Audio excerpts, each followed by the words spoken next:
नमस्कार. मी भाऊ तोरसेकर. तुम्ही बघत आहात प्रतिपक्ष. मित्रांनो, मला आज 5-7 वर्षापूर्वीची कधीची तरी एक गोष्ट आठवली. राज्यसभा सभागृहामध्ये देशाचे पंतप्रधान नरेंद्र मोदी कुठल्या तरी विषयावर बोलत होते आणि त्यावेळेला विरोधी पक्षात एक हसण्याचा गडगडाट ऐकू येत होता आणि ज्या प्रकारच्या हालचाली चालल्या होत्या त्या बघून कळत होतं की हसणारी व्यक्ती कोण आहे हे लोकांना दिसत होतं, कळत होतं. अगदी घरी बसून जे कोणी संसदेचं थेट प्रक्षेपण बघत होते त्यांनाही दिसत होतं. आपल्या नेहमीच्या उधळ आणि छछोर वागण्यातून काँग्रेसच्या माजी मंत्री आणि राज्यसभा सदस्य रेणुका चौधरी ह्या फिरी घ्या घ्या घ्या करत मोठा गडगडाट होईल असं त्या सभागृहात हसत होत्या आणि त्यांना असं भासवायचं होतं की पंतप्रधान थापा मारतायत, खोटं बोलतायत, पंतप्रधानांचे दावे पोकळ आहेत हे दाखवण्यासाठी पंतप्रधानांचं भाषण म्हणजे विनोदी असल्याचा आपला भाव आहे हे दाखवण्याचा प्रयत्न रेणुका चौधरी करत होत्या. आणि त्यांना उपसभापतीपदी बसलेले सभापतीपदी बसलेले उपराष्ट्रपती व्यंकय्या नायडू यांनी हटकण्याचा प्रयत्न केला. काय प्रॉब्लेम आहे, कशाला तुम्ही असं पंतप्रधानांच्या भाषणात व्यत्यय वगैरे आणतात, असं हटकलं होतं. पण तात्काळ आपलं भाषण बाजूला ठेवून पंतप्रधान नरेंद्र मोदी यांनी असा काय जोडा मारला होता काँग्रेस सकट रेणुका चौधरींना की कुठे तोंड लपू अशी दयनीय अवस्था रेणुका चौधरींची झाली होती. पंतप्रधान नरेंद्र मोदी काय बोलले होते आठवतं तुम्हाला? रहने दो सभापति जी, उनको हंसने दो. रामायण सीरियल खत्म होने के बाद ऐसी हंसी कहा सुनने को मिली है. बस एवढंच बोलले होते. त्यांनी कुठलंही नाव घेतलं नव्हतं. रामायण मालिकेचा उल्लेख केला होता आणि रामायण मालिकेमध्ये असं गडगडाट करत जे हास्य, विकट हास्य होतं ते शूर्पणखा या राक्षसिणीचं होतं.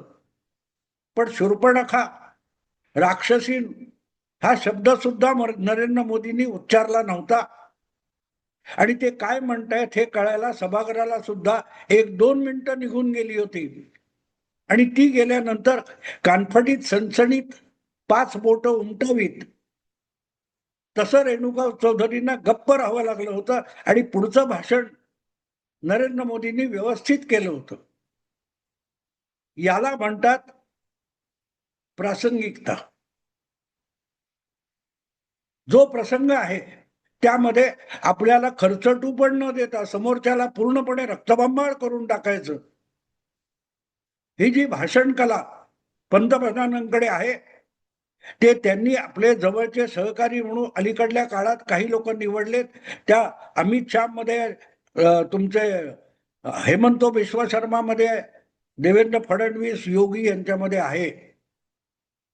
आपल्या नेत्यापासून काय शिकावं याची जाणीव सुद्धा या नेत्यांमध्ये आहे आणि म्हणूनच सलग आठवडाभर चाललेल्या अतिवृष्टीमध्ये, मुसळधार पावसामध्ये नव्याने सुरू झालेली मुंबई पुणे या एक्सप्रेसवे वरची जी मिसिंग लिंक आहे तिथे दरडा कोसळल्या आणि त्यामुळे वाहतुकीमध्ये जो व्यत्यय निर्माण झाला त्यावर जो हलकल्लोळ माजवण्याचा प्रयत्न झाला प्रामुख्याने माध्यमातून झाला की गेली मिसिंग लिंक बुडाली, 34,000 कोटी रुपये बुडीत गेले वगैरे वगैरे वगैरे.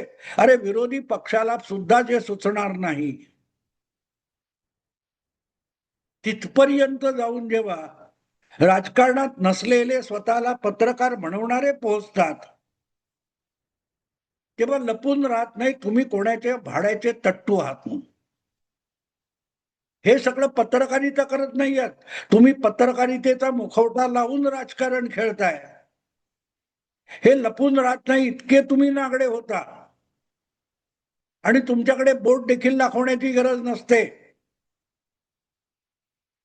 म्हणूनच या दरडा कोसळण्याचा जो विषय इमिजिएटली त्यापासून न पळता मुख्यमंत्री देवेंद्र फडणवीस यांनी तो सभागृहात घेतला आणि सगळ्यांना बोलून आपलं उत्तर देताना त्यांनी ज्या प्रकारे विरोधी पक्षांना थोबाडलं, पण विरोधी पक्षांना नव्हे तर आरोपांना थोबाडलं, पण बोट 5च्या 5 उमटली आहेत. ती सगळीच्या सगळी राजकारण आणि निवडणुकीच्या पक्षीय राजकारणाच्या बाहेर बसलेल्या, पण खऱ्याखुऱ्या भाजप विरोधकांच्या गालावर 5च्या 5 बोट देवेंद्र फडणवीसांची उमटली. सगळेच्या सगळे तट्टू झाले खट्टू. अरे त्यांनी कोणाचं नाव घेतलं होतं का तुम्हाला आठवतं? मी मुद्दाम तो रेणुका चौधरींचा संदर्भ देतोय. ज्या शब्दाचा उल्लेख सुद्धा नरेंद्र मोदीने केला नव्हता, ते बोलून कोणी दाखवलं? काँग्रेसवाल्यांनी, विरोधकांनी. की नाही नाही नाही नाही, नरेंद्र मोदींनी रेणुका चौधरी यांची तुलना शूर्पणखेशी केलेली आहे. शूर्पणखा किंवा राक्षस हा शब्द मोदींनी उच्चारला नव्हता, तो उच्चारला विरोधी पक्षांनी. ही गंमत लक्षात घेण्यासारखी असते. आपल्याकडे मराठीत पण म्हणतात ना, लेकी बोले सुने लागे. तेव्हा सुनेला 4 शब्द ऐकवायचे असतात. पण भाडे के तट्टू जे कोणी मिसिंगली कोसळून टाकायला निघाले होते, त्यांच्या नाकावर टिचून काही तासात परत त्या मिसिंग लिंकवरची वाहतूक सुरू झाली. हे ठणकावून सांगताना फडणवीसांनी ज्यांना भाडेके टट्टू असा उल्लेख केला, त्याला झोमणं शक्य होतं नाही. झोमलंच. मला झोमलंय, मला झोमलंय, माझ्या नाकात मिरच्या घातल्यात तुम्ही, हे सांगायला सगळेच्या सगळे मेनस्ट्रीम मीडियापासून सोशल मीडियापर्यंत असे धावत धावत नागडे कपडे सुद्धा अंगात न घालता बाहेर आले. मी भाडेका टट्टू आहे, मी भाडेका टट्टू आहे, मला भाडेका टट्टू का म्हणता? अरे तुमच्यापैकी कोणाकडेही मुख्यमंत्र्यांनी बोट सुद्धा दाखवलेलं नाही, ना कोणाचं नाव घेतलंय, विरोधी पक्षाचं सुद्धा नाव घेतलं नाही. मग तुम्ही भाडे के तट्टू या शब्दावर तुटून पडण्याचं कारण काय? ज्या रोखाने, ज्या दिशेने फडणवीस बोलले, ते संशयित आरोपी म्हणतात तसं आहे. क्रिमिनॉलॉजीमध्ये एक गोष्ट असते, मी बरंच क्रिमिनॉलॉजीवर वाचले, तो माझा आवडीचा विषय आहे, क्रिमिनल इन्व्हेस्टिगेशन. त्याच्यामध्ये एक अत्यंत जाणकार अशा न्यूयॉर्कचा माजी डिटेक्टिव्ह चीफ आहे, त्याच्या पुस्तकामध्ये त्याने एक फार सुंदर गोष्ट सांगितलेली आहे की असे संशयित असतात, त्याचा चेहरा नसतो, नाव नसतं, पत्ता नसतो, अशा वेळेला त्याला हुडकायचं असेल तर सगळ्यात पहिलं काय करायचं, त्याला गाफील करायचं. त्याला गाफील करायचा. कधीतरी खोटा खोटा आरोपी पकडायचा की खरा आरोपी उजळ माथ्याने वावरायला लागतो आणि आपल्या समोर उभा राहतो. कधी कधी असा आरोपी स्वतःवर इतका खुश होतो की तो स्वतःच पुरावे पण द्यायला सुरुवात करतो. तेव्हा फडणवीसांनी विधानसभेमध्ये भाडेका टट्टू हा शब्द जो वापरलाय, तो अतिशय साळसूदपणे वापरलेला आहे. जे कोणी विरोधी पक्षात काम करत नाहीत, पण विरोधी पक्षापेक्षाही विरोधी भूमिका अत्यंत ठळकपणे उचलून धरतात, मांडतात, पॉलिसी बनवायला लागतात विरोधी पक्षांची, त्यांना फडणवीसांनी भाडेके टट्टू म्हटलेलं आहे. पण नाव तर कोणाचं घेतलं नाही. मग सगळेच्या सगळे आता तुटून का पडलेत भाडेके टट्टू या शब्दावर? कारण आपण भाडेके तट्टू आहोत, याची जी झोमणारी मिरची आहे ती त्यांना शांत बसू देत नाही, सांगता येत नाही, सहन होत नाही. अशी जी जाहिरात पूर्वी यायची ना चर्मरोगावर, नेमकी ती अवस्था या सगळ्यांची त्या 3 शब्दांनी करून टाकली, भाडेके टट्टू. तुम्ही नसाल भाडेके टट्टू आणि तुम्ही खरीखुरी टीका केली असेल तर फडणवीस बोलले ते तुमच्या अंगाला लागायचं काहीच कारण नाही. तुम्ही तर धुतलेल्या तांदळासारखे, दुधाने धुलेल्यासारखे साफ आहात. तर भाडेके तट्टू म्हटल्यानंतर विचलित होण्याचं कारण नाही. तुम्ही केलेली मिसिंग लिंक कोसळली, पडली, संपली, बुडाले पैसे वगैरे वगैरे बोलण्यात जर तथ्यांश असेल तर तो आरोप अंगावर घेण्याची गरज नाही. लक्षात ठेवा, तुम्ही केलेला आरोप हा मुख्यमंत्री देवेंद्र फडणवीस आणि सरकारने अंगावर घेतला, लपवलं नाही. येस, मिसिंग लिंक ही आम्ही बांधली.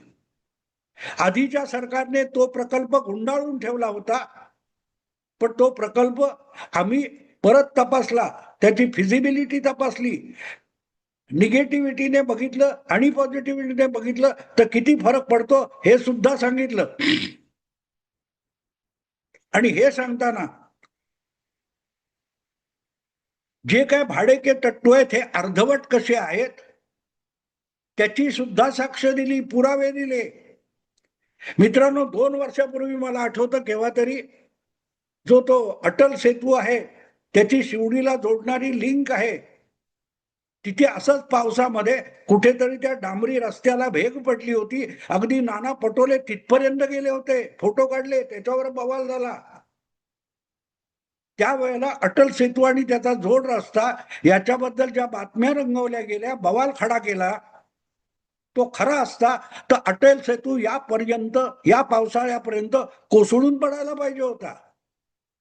पण आज उघडपणे, निर्वेदपणे अटल सेतूवरची वाहतूक चालू आहे.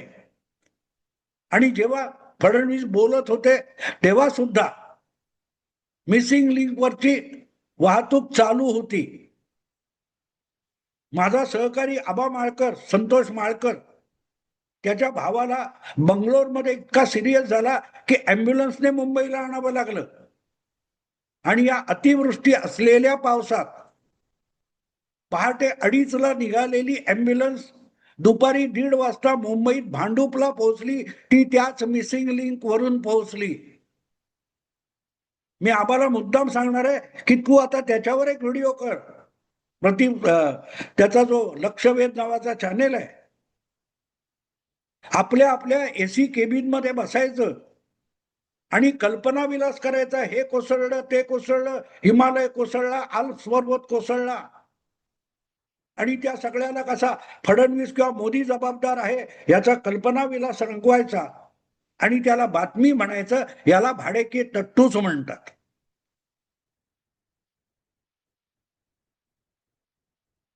काही तासात ते सुरू झाले असेल, पडलं आणि दरडा कोसळतात. फडणवीसांनी त्याचा दाखला दिला. माझ्या मते फडणवीसांची त्यात एक चूक आहे. विधानसभेमध्ये फडणवीसांनी दिलेलं उत्तर जे काही मी बघितलेलं मला आठवतं, त्याच्यामध्ये एक चूक आहे की कोकणाच्या भूमीतून कोकण रेल्वे होऊच शकत नाही असे जगभरचे एक्सपर्ट सांगत असताना कोकण रेल्वे झाली. 20 वर्षापूर्वी झाली. आज निर्वेदपणे ती पावसात सुद्धा धावते. पण 15 वर्ष कोकण रेल्वे सुरू झाल्यापासून 15 वर्ष प्रत्येक पावसाळ्यात कुठे ना कुठे दरडा कोसळत होत्या, रेल्वे ठप्प होत होती. एक एक 2-2 दिवस कोकण रेल्वे ठप्प होत होती. कारण अशा भूमीमध्ये, अशा जमिनीमध्ये अनुभवातूनच दुरुस्त्या होतात आणि परफेक्शन येत असतं. पण ज्यांना त्याची अक्कल नाही त्यांना कल्पना चावला पण का मेली असा प्रश्न पडू शकतो. नासाच्या वाहनामध्ये, अवकाशयानामध्ये चूक राहिली हे सुद्धा कसं मूर्ख बसले सगळे नासामध्ये. आणि तिथेही भ्रष्टाचार आहे याच्यावर आपल्याकडे अग्रलेख लिहिले जाऊ शकतात मराठी माध्यमामध्ये. कारण भाडेके तट्टू फडणवीसांनी आपल्या उत्तरामध्ये मधु दंडवतेना सगळं श्रेय दिले. पण मधु दंडवते असताना कोकण रेल्वे ही रायगड जिल्ह्याच्या अर्ध्या भागापर्यंत पोहोचली, पुढे जाऊ शकली नव्हती. कोकण रेल्वेला एक वेगळा दृष्टिकोन देऊन ती मार्गी लावण्याचं श्रेय फक्त 14-15 महिने रेल्वे मंत्री असलेल्या जॉर्ज फर्नांडिस यांचं आहे. फर्नांडिस जेव्हा रेल्वे मंत्री झाले व्ही पी सिंग यांच्या सरकारमध्ये, तेव्हा त्यांनी पहिली भूमिका घेतली, कोकण रेल्वे ही फक्त कोकणासाठी नाहीये, गोवा मडगाव पर्यंत रेल्वे आहे आणि जर मुंबईहून मडगाव पर्यंत रेल्वे गेली तर तेवढ्या भागाला तुम्ही कोकण रेल्वे म्हणताय, पण त्यामुळे दक्षिणेकडे, केरळकडे, कर्नाटककडे जाणाऱ्या लोकांचे 12-12 तास प्रवास वाचू शकतो. आणि म्हणून ही पश्चिम किनारा रेल्वे आहे ही भूमिका घेत भारत सरकारला लागेल तो पैसा, लागेल ती टेक्नॉलॉजी आणून कोकण रेल्वे करण्यासाठी पुश दिला. त्यासाठी कोकण रेल्वेचे स्वतंत्र भांडवल उभारायला बॉन्ड काढले. ते फर्नांडिस रेल्वे मंत्री असताना काढले होते. मधु दंडवतेने, मधु दंडवते त्याच्यावर निवडणूक लढवायचे हे सत्य आहे. ते खोटारडे नव्हते, पण कोकण रेल्वे मंत्री असताना सुद्धा मधु दंडवतेंना पुढे रेटता आलेली नव्हती ही वस्तुस्थिती आहे. आणि ते श्रेय त्यांना देऊन फडणवीसांनी आपल्या विधानसभेत जे भाषण केलं त्यामध्ये ती चूक राहिलेली आहे. पण ते ठीक आहे, चूक ते उद्याही कबूल करतील मला विश्वास आहे. मुद्दा असा आहे की त्यांनी फक्त भाडेकी तट्टू म्हटल्यानंतर अंजली दमानियापासून सगळेच्या सगळे बिळातून जे बाहेर आले, आपण भाडेके तट्टू हे दाखवायला बाहेर आलात तुम्ही, काय गरज होती? आपल्याला कोणी बोललेलं नाही म्हणता आलं असतं तुम्हाला. आम्हाला जे वाटलं ते प्रामाणिकपणे आम्ही सांगितलं आणि हे त्याचे पुरावे. अशा बारीक सारीक गोष्टी सातत्याने होत राहिलेले आहेत, हजारो वर्ष होत राहिलेले. पुढे कुठल्या सायन्स मधून कुठल्या बुद्धीने शिकलेत कोणाला माहिती. त्यांना वाटतं अरे नथिंग इज परफेक्ट असं म्हटलं जातं, कुठलीही गोष्ट परिपूर्ण नाही, त्याच्यात देखील दोष राहतात, चुका होतात, सुधारल्या जातात आणि त्या चुका शोधत शोधत आपण इथपर्यंत आलोय. हात हलवले आणि एक बातमी ठोकली, तसं चंद्रावर माणूस पोहोचला नाही. त्याच्यासाठी हजारो चुका कराव्या लागल्या, पण चुका करणारे होते आणि त्या दुरुस्त करणारे होते म्हणून तिथपर्यंत पोहोचले. पोपनी पृथ्वी गोल आहे हा गॅलिलिओचा दावा खोडून काढला होता, त्याला आरोपी ठरवलं होतं, त्याने मान्य केलं बा पृथ्वी सपाट आहे. कारण पोपला पटवण्यापेक्षा आपलं संशोधन कार्य पुढे नेणं त्याला अगत्याचं वाटलं. तेव्हा गॅलिलिओचे बाप बनू नका, गॅलिलिओचा झाडूवाला पण तुम्ही होऊ शकत नाही. पण असो, अभिनंदन परत एकदा देवा भाऊचं की त्यांनी अशा बिळात मिरच्या घातल्या की सगळे बिळात लपलेले भाडेकी तट्टू घुसमटले आणि बाहेर आले, मी टट्टू करत. कारण त्यांना फडणवीसांच्या उत्तराने खट्टू केलं, फट्टू केलं आणि टट्टू बाहेर आले. असो मित्रांनो, आता थांबतो. आवडलं लाईक करा, शेअर करा आणि प्रतिपक्षाला सबस्क्राईब करा. नमस्कार.